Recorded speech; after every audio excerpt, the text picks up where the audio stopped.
Hey guys, today I want to talk about 4 books that I think every man should read this year. This is a very specific list that I chose for a very specific reason, and I have some reading tips to go along with each of them. So this is specifically if you are someone who does not read a ton and are wanting to kind of get into it and build your muscles with reading more and with reading better. So without further ado, we're going to hop into it. The first book that we're going to read is a classic, and that is The Call of the Wild. And the thing that I want you to do with this book is I want you to read it in one day. It's super short. It's like 115 pages. It's a 3-hour audiobook. You can read or listen to it. I don't care, but I want you to do it in one day. And the reason for this is because I want to break this idea that you can't read that much, or like reading a book in a day is impossible, right? And it also is such a compelling story that if you can do it kind of in one sitting or in 2 sittings max, you read for an hour and a half each time or whatever, it just makes it hit differently to get the whole arc of the story. And so grab this one, read it in one day. I don't care how many sittings, but try to read it or listen to it within 24 hours. That's the first one that we're going to do, The Call of the Wild by Jack London. Okay, second book we're going to read is a story, and that is Animal Farm by George Orwell. I know the first one is also a story, technically. Don't get mad, it's fine. Okay, this one we're going to read, though, specifically to practice marginalia. And marginalia is when you are underlining and writing and marking up the book, right? And we do that in order to have a conversation with the author of the book, and in order to have a conversation with what's happening in the book and help better implement it into our lives, right? So I have this note here that says, what happens when we refuse to think for ourselves? So I underlined this line and then just wrote a little note of like, yeah, this is exactly what happens when we refuse to think for ourselves. It says the animals listened first to Napoleon and then to Snowball and could not make up their minds which was right. Indeed, they always found themselves in agreement with the one who was speaking at the moment. And I was just like, dude, isn't that so true? Like we're just like, oh, this guy's talking and it sounds good. And then this other guy talks and he sounds good. And you're just like, oh, I don't know. Like whoever's talking sounds pretty good to me.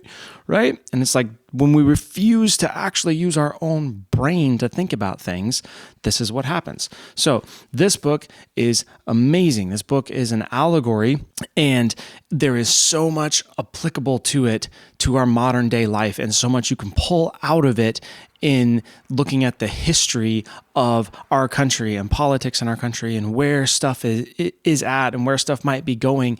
And there's so much depth that you can get out of this book, but it's also really easy, right? This is another, it's 150 pages, right? So we're starting out easy. We're building the muscle of reading, and we started with The Call of the Wild. We're reading is just for fun. It's just a story, just to enjoy this classic story and to give you a taste for what great literature sounds like and feels like and reads like, right?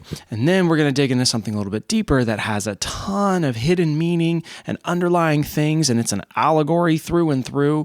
And so we're going to practice using this critical analysis to understand what's going on in the story and to pull bits and pieces out of it and to question the things that characters are saying and to question, man, if I was in their situation, would I have believed what this guy was saying? Or would I have started to question, yeah, would I be that stupid? Would I fall for these lies that seem so evident reading them in this form when I'm above everything and I can see the whole picture? It's so obvious to me where the lies are and what things are untruths. But would I see them if I was that character? And do I see them in my real life when things like this happen? Okay. So this book, we're going to practice marginalia. We're going to mark it up. We're going to write in it, whatever. I mean, some of my notes are super, really in depth and whatever. And others are just like, just a funny part. It doesn't matter what it is that you write. The point is to read with a pen and be thinking more deeply about the thing that you're reading it and be questioning it and be starting to have a conversation with the author instead of just ingesting a story that's fun or just ingesting some facts, right? So, second book, Animal Farm by George Orwell.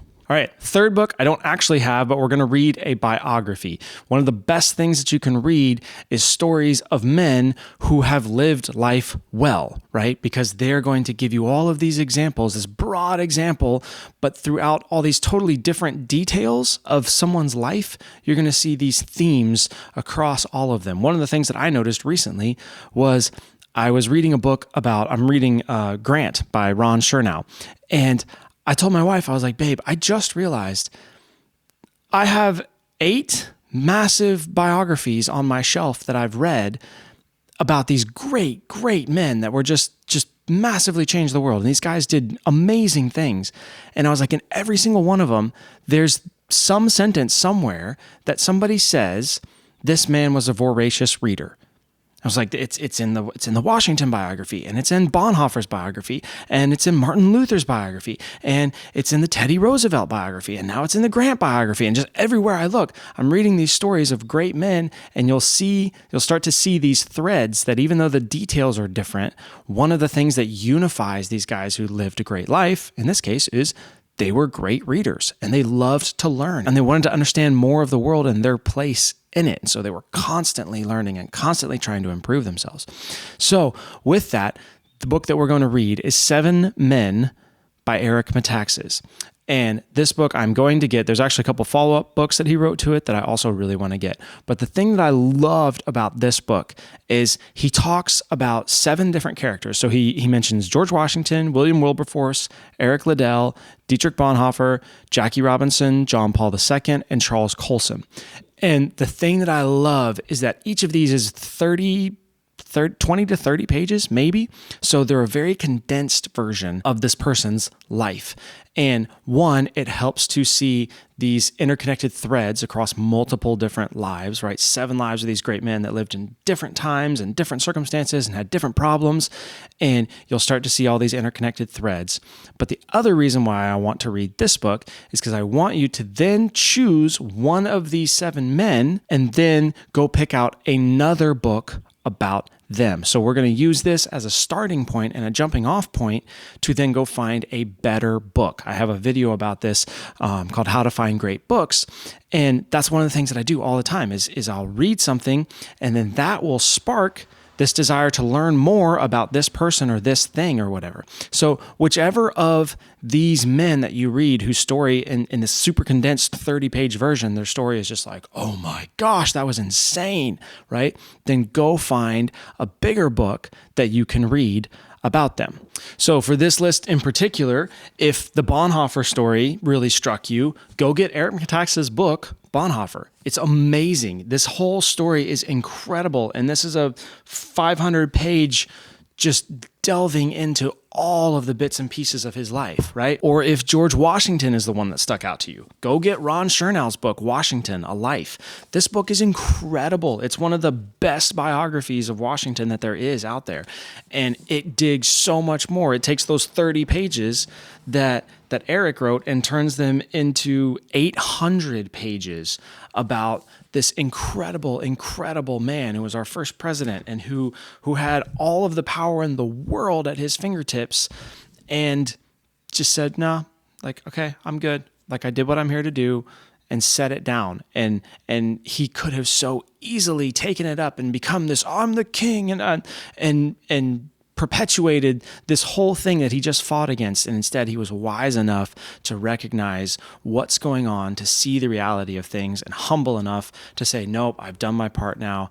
Now's my time to step away, right? So that's why we're going to read this book. We're going to get these incredible stories. We're going to start to see the threads that connect all of these men. And then we're going to use that to choose another book that you want to read next.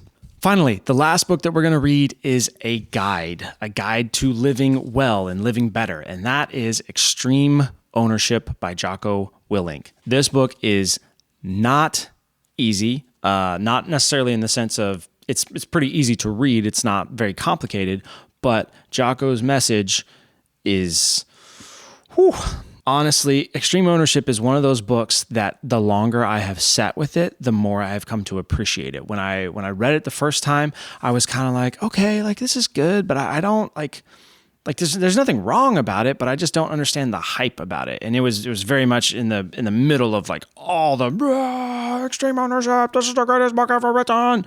And I was just like, okay, like, yeah, it's really good, but I don't know. The longer I have sat with this book though, the more I've realized, holy crap, some of the ideas from this book have stuck with me, like, and just not let me go, right? And so 2 of those ideas, one of them is Jocko says, basically, whatever happens, I want your response to be good, right? So it's like, oh, my car died. Good. Now I can whatever, figure out how to fix a broken car. I was supposed to meet somebody and they couldn't make it. They got held up and they couldn't make it. And my meeting got canceled and I drove an hour, to this place to meet with this guy and now I can't. Well, good. Now I have an hour drive back in the quiet that I can focus on something, right? And it's this idea of always trying to find that silver lining of the thing. And that idea has massively impacted me every day. That idea impacts me. And then the core idea of the book is this extreme ownership idea, right? Which is everything is my fault. Even when it's not, everything is my fault, right? And even though that idea is a truth pushed past the extreme of true, right? Everything is not always my fault. It's an incredibly helpful mindset to have because what it does is it points me towards the things that I can control, right? So if somebody under me messed up and it totally wasn't my fault, I had nothing to do with it, right? I can still, if I look at it and go, okay, that was my fault, even though in one objective sense of reality, it wasn't. If I look at it and I'm like, that was my fault, then what it does is it brings it back on me and it helps me see and focus on what can I do different? What can I change? What agency do I have in the situation to make it better instead of focusing on somebody else and wasting all of my energy because I can't make them change and I can't make them have a revelation and I can't make them see what they did wrong and whatever. And it's a waste of my time to do it, right? So this book, again, the longer I've sat with it, the more I'm like, oh, wow. Yeah, no, this book is incredibly awesome. So that's going to be the 4th book that we're going to read. And the thing that I want you to do with this book is we're going to take everything that we've already done and we're going to practice marginalia, right? So we're going to underline it. We're going to write in it. We're going to do all this stuff. We're going to use it to choose the next book, right? So whether it's a book that they mention in here, or whether it's, I'm just looking for books that Jocko recommends, and I see a book that has a blurb on it from Jocko, and Jocko says, you have to read this. This is the best book ever, right? Whatever it is, we're going to use this book as our jumping off point to find another book, preferably in kind of a similar vein, another guide, another self-help type book. And we're going to use this for the jumping off point for that. And then the last thing that we're going to do, which I don't actually have this one marked up, but if you look here, like on Animal Farm, you'll see I have dog ears on this, right? And so I have pages that I have dog-eared some of my marginalia, right? So in here we have this quote that says, never to have any dealings with human beings, never to engage in trade, never to make use of money.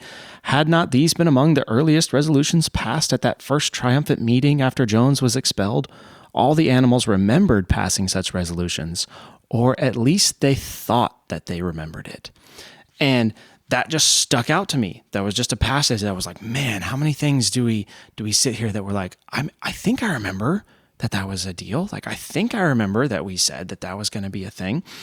And so the reason that I dog-ear these pages and what I want you to do is, as you're reading this book and as you're underlining things, there's 2 things. One is something that you want to talk to someone else about. So if there's something that I know, like, oh man, if I talk to anybody about this book, I'm going to mention this story, or I'm going to mention this quote or whatever, I want you to dog-ear that. And the other one is just the best of the best. If you read something and it is just like, oh my gosh, that's so good, right? I want you to dog-ear that.